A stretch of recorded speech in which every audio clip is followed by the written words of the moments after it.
નમસ્કાર, આપનું સ્વાગત છે ગુજરાતનો અવાજ ચેનલ ઉપર અને હું છું આપની સાથે પત્રકાર કાજલ સુવા. ચોટીલા તાલુકાનું કંથારિયા ગામ છે, ત્યાં આવી છું અને આ ગામના જેટલા પણ પ્રશ્નો છે એ કવર કરવાની કોશિશ કરી રહી છું. તમે જોઈ શકો છો કે અત્યારે આશરે બપોરના 3 થી 4 વાગ્યા હશે. ખૂબ તડકો છે, પણ ખેડૂતના દીકરા દીકરીઓ હોય એના માટે તડકો શું, કેમ કે એનું તો કાયમનો ધંધો જ તડકે હોય છે.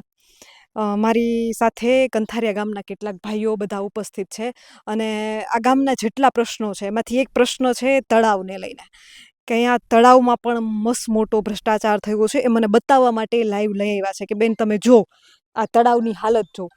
કેમેરામેનને વિનંતી કરીશ કે એક વખત કેમેરો ફેરવી અને બધું જ બતાવે કે આ તળાવની હાલત અત્યારે શું છે.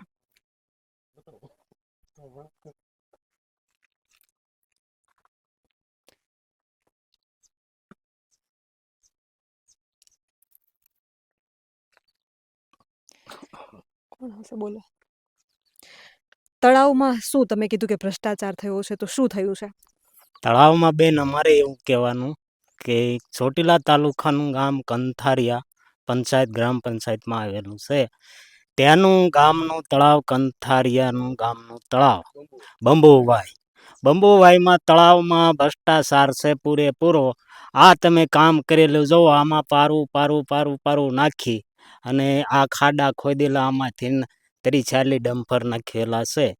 એ ટળતા કે કોઈ વ્યવસ્થિત કોઈ તમે કહો જો કામ કરેલું નથી. આમાં તમે જો આમાં પાણી રહી શકે કે આમાં પાણી રહી શકે?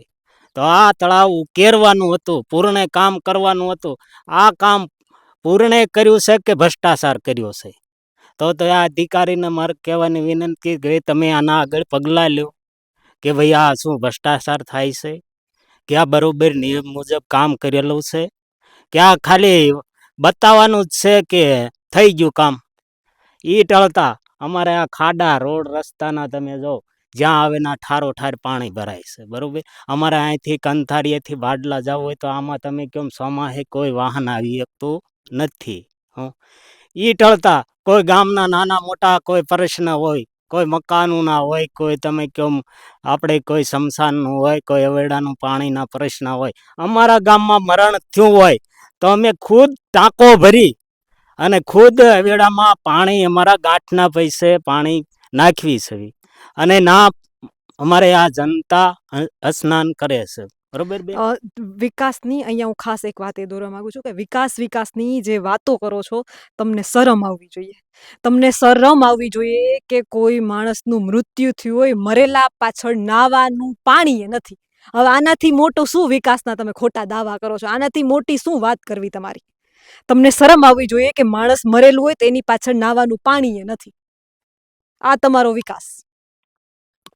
એ ટળતા બેન તમે જો અહીંથી આ બાડલાથી તમે આ હામી પવન શકી દેખાય, અહીંથી તમે આવ્યા ને એમાં ખાડા કેટલા છે, આ બાવળો જે છે ખાડામાં પાણી અહીં સમાહે કોઈ હાલી જેવી સ્થિતિ નથી.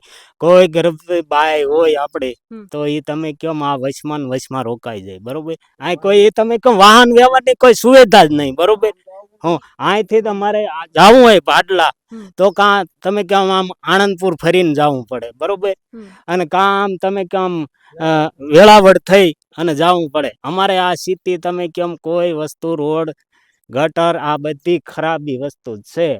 એ ટળતા આપણા મોદી સાહેબે તમે કીધું વાહ કરી, આપણે કોંગ્રેસ ની સરકાર હતી ને તેથી મોદી સાહેબ શું બોલતા કે મારી ભાઈઓ મારી બહેની સૌનો સાથ અપનો વિકાસ.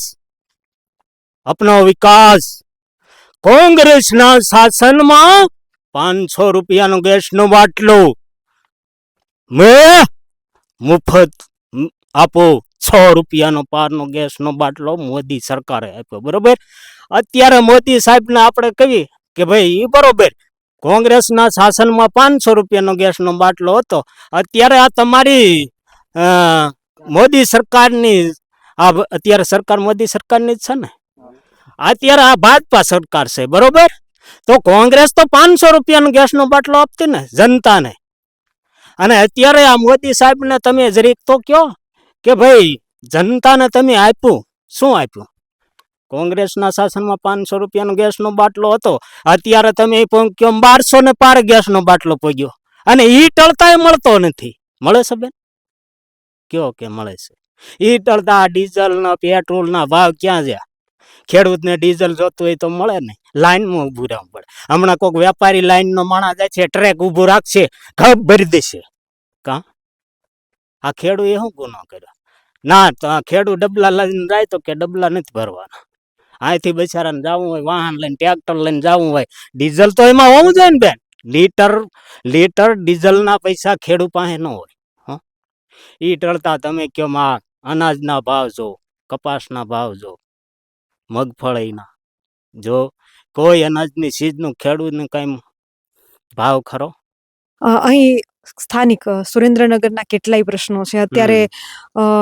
ખાસ કરીને જે પેટ્રોલ ડીઝલમાં લાઈનો લાગી છે એમાં ખેડૂતોમાં ખૂબ રોષ છે, કારણ કે અત્યારે ઉનાળાનો સમય હવે પૂરો થવા આવ્યો છે, ચોમાસાની સિઝન આવી રહી છે.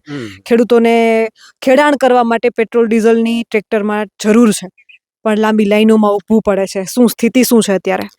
આ પેટ્રોલ ડીઝલની જો તમે બેન વાત કરતા હો ને, તો અત્યારે ખેડૂતની જે સ્થિતિ છે ને, એ તમે કેમ કોઈ હદબારી છે, બરોબર? અત્યારે ખેડૂતને પેટ્રોલ ડીઝલમાં તમે કેમ લાઈને રહેવું પડે છે. લાઈન રહેતાંય તમે કેમ ડીઝલ તો મળતું નથી, બરોબર? એ કોઈને 5 લીટર કાપે, કોઈને 10 લીટર, એમ કરી તમે કેમ પછી છેડે કે પેટ્રોલ ડીઝલ નથી. અને એમાંય તમે કેમ ભાવ વધારે કેવડા, એ તો જો આ ખેડૂતને પોહાય ન પોહાય બેન. હવે મોદી સાહેબે તો તમે કેમ કેટલું આપ્યું છે, પણ આ વચમાં ભ્રષ્ટાચાર કરી જાય. તમે મોદી સાહેબ હમણાં જે વિદેશ પ્રવાસમાં ગયા છે એના વિડીયો જોયા છે? જોયા બેન. જોયા છે? શું લાગ્યું તમને એ વિડીયો જોઈને? હવે એ તમે કેમ મોદી સાહેબ જો વિદેશ જતા હોય તો એવું તમે કેમ આ એક જનતાને તમે કેમ એવું કરી નાખે? મોદી સાહેબ ને વિદેશમાં જઈને શું કામ છે બેન? મોટા કેવા મોટા બંગલા, આ તે તમે કયો કરોડોના ફાર્મ કરી નાખે, બરોબર બેન? તો એ મોદી સાહેબ એ ના પૈસા અઢળકના વાપરી નાખે, તો એ પૈસો આ જનતાને આપે તો કામ ન લાગે. બીજું એક વિદેશના નેતા, એક મહિલા નેતા અને મોદી સાહેબે જે ચોકલેટ આપી છે એ વિડીયો ખૂબ વાયરલ થયો છે. એને લઈને ગુજરાતની, ભારતની જનતા એ વિડીયોને કઈ રીતે જોવે છે? એ તો બેન બરોબર છે, અત્યારે બધાને ખબર પડે છે, બરોબર? અત્યારે તમે કેમ કોઈ આપણે આગળ કોઈ જાતા નથી, બરોબર? અત્યારે તમારા જેવા જો તમે કેમ સેવા ભાવિક આવે તો અમારો તમે કેમ મીડિયાવાળા તમે અવાજ ઉઠાવો તો જ અત્યારે જનતાનું અવાજ ઉઠશે, બરોબર? જો તમે અમારો અવાજ કોઈ નહીં ઉઠાવો, તમે મીડિયા ગડગડાવો તો જ જનતાને અત્યારે તમે કેમ જનતાનું ભલું થશે. નકર આ અધિકારી બેઠા એ કોઈ ભલું કરવા બેઠા નથી, અત્યારે એના ખિસ્સાનું કરવા બેઠા છે. પછી મારો સવાલ એ છે કે એણે જે વિદેશમાં જઈને ચોકલેટો આપી છે વડાપ્રધાને, અને ભારતની સ્થિતિ એ છે કાંઈ પેટ્રોલ ડીઝલમાં લાઈનમાં ઊભું પડે છે, એ વિદેશ પ્રવાસમાં છે. કોંગ્રેસે પણ આનો વિરોધ કર્યો છે, આમ આદમી પાર્ટી પણ વિરોધ કરી રહી છે, ગુજરાતની જનતામાં અને ભારતની જનતા અવાજ ઉઠાવી રહી છે. તો તમે એ મીડિયાને કઈ નજરથી જુઓ છો? વિદેશ પ્રવાસને, વડાપ્રધાન સાહેબના વિદેશ પ્રવાસને તમે કઈ નજરથી જુઓ છો? ભારતની જનતા એને કઈ નજરથી જુએ છે?